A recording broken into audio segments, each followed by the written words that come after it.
টানা বৃষ্টির প্রভাব পড়েছে রাজধানীর কাঁচা বাজারে। সবজি সহ বিভিন্ন নিত্যপণ্যের সরবরাহ সংকট না থাকলেও কিছু পণ্যের দাম কিছুটা বাড়তি। তবে বাজারে ক্রেতার উপস্থিতি একদমই কম।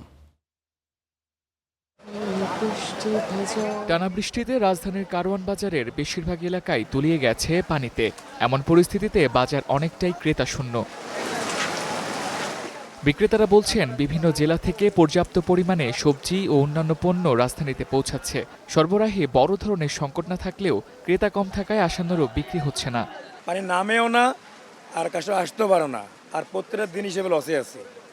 আর মাস না আসলে বেশ মুখার কাছে পানির কারণে আমাদের সবার বেচা কিনা একবার বন্ধ হয়ে গেছে। কাস্টমার আসতে না পারলে ব্যবসা কার কাছে করবেন? অন্য সময় যেমন বৃষ্টি হলে বেশি হয়ে যায়, এখন তো পটল 40 বলতেছে, ভেন্ডি 40, 100 হলেও তো নিতেই হতো।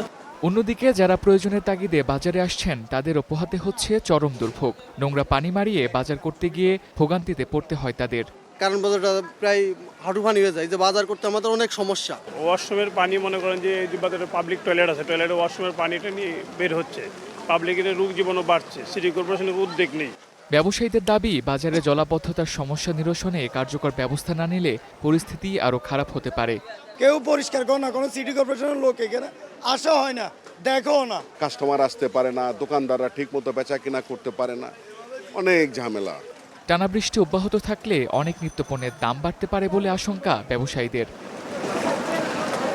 Tamsid Ahmed, star news, Dhaka.